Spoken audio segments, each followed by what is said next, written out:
Балалар, бүгін жазбаша түрде қалдықпен бөлуді үйренеміз. Бүгінгі сабақтың мақсаты жазбаша түрде қалдықпен бөлу алгоритмін қолдануды үйрену. Енді алгоритмі деген қадамы. Былай қарасам, қалай шығарамыз? 247 санын, 110 сабақ бар. 247 санын 2 санына бөлу керекпіз. Ал енді қалдықпен қалай бөлеміз? Мен сендерге алдындағы бөлуді үйреткен кезінде неге сүйенеміз дедік? 2-нің көбейту. Екінің көбейту кестесінде бірінші ойменен ең кіші сан 1-ден беріп көреміз. Екі жердегі 1-нің қанша жауабы? Яғни мынадан алынады ма? Бірінші тұрған саннан алынады. Яғни 7 екен. 7 болса, бірінші толымсыз жүздіктен қайырамыз. Мынау жүздік, мынау ондық, мынау бірлік, бұл бөлінгіш. Сол үшін толымсыз бөлінгіштің жүздігінен қайырамыз. Енді қайырғаннан кейін осы қайырған сан мына санға жете ме жетпей ме? Енді екі жердегі қаншам? Асып кетпеу керек. 1. Міне, жауабы екі жердегі 1, мына жаққа жазылады. 2 азайтамыз.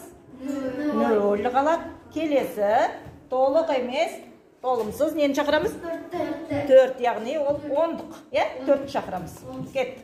4 шақырамыз. Қайтадан көбейту кестесіне барамыз. Екі жердегі қаншам осы 4-тен аспайды? 2. Оның 2-ні 2-ге өйткенде, яғни жауабын міндетті түрде жазамыз. Неға 2-ні беріп алып, неға жазбай кетуге болмайды. Енді оның мәнін табамыз. Келесі тағы шақыратын бар ма? 7. Санын шақырамыз осы мына санның жәніне. Өзінің астына қоямыз балалар. Кейбір балалар жылжып кетіп жатыр. Астына қоямыз өзінің. Бірліктің астына қоямыз. Көрдіңдер ме? Енді қайтадан 2-нің таблицасына көбейту кестесіне барамыз. Екі жерде қаншам 7? 7 жоқ таблицасында, бірақ 7-ге жуық, дәл қасында жақын тұрған 3. Яғни жауабы қанша болады? 6. Азайтамыз. Қанша қалады? 1 қалады. Тағы шақыратын бар ма?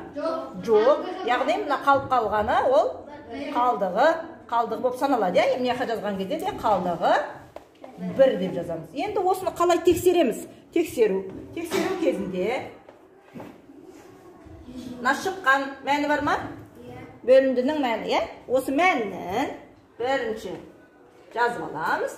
Екінші бөлгішке көбейтіп тексереміз. Бөлгіш 2 саны болғандықтан қайсының астына жазылады? Яғни бірліктің астына жазылады. 3-тің астына жазылады. Дұрыс. Бірліктің астына жазылады. Көбейтудің белгісін қоямыз. Енді жеке-жеке көбейтеміз. Неден бастаймыз? Бірліктен бастаймыз. 3 жердегі 2? 6. Ары қарай кеттік. 4. Ары қарай өзінің астына, ондығының астына жаздық. Келесі? 2. Оның ненің астына жазамыз? 100. Қандай сан шықты? 246. Енді мына тұрған қалдық бар ма? Соны осыған шыққан мәніне қосамыз. Бірді мен қай жерге жазам? Бірліктің астына, яғни бірлік қай сан? 6.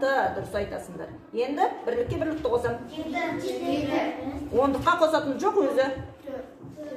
100-ге де сол қосатын жоқ.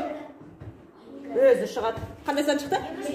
247-ні алғашқы берілген 47-мен шықты ма? 247-мен шықты. Яғни есебіміз дұрыс шықты деген сөз. Егер мұны шығарып біткеннен кейін мына жердегі шыққан санымыз мен мына сан сай келмей қалса, онда біз мына жерлерден қателестік деген сөз. Түсінікті ма? Бірінші өзі тексеріп, дәлелдеп барып дәптерімізге жазамыз. Жақсы.